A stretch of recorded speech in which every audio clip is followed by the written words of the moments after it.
So you just got a new total ankle replacement.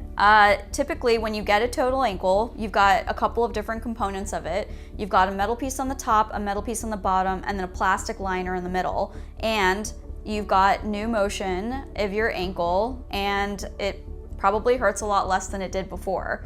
What sort of activity are you allowed to do after getting a total ankle replacement? Well, first of all, I think that immediately after, you're gonna notice a difference in the type of pain that you feel. Surgical pain and arthritic pain are very different, and that'll already be different in terms of how you feel after surgery.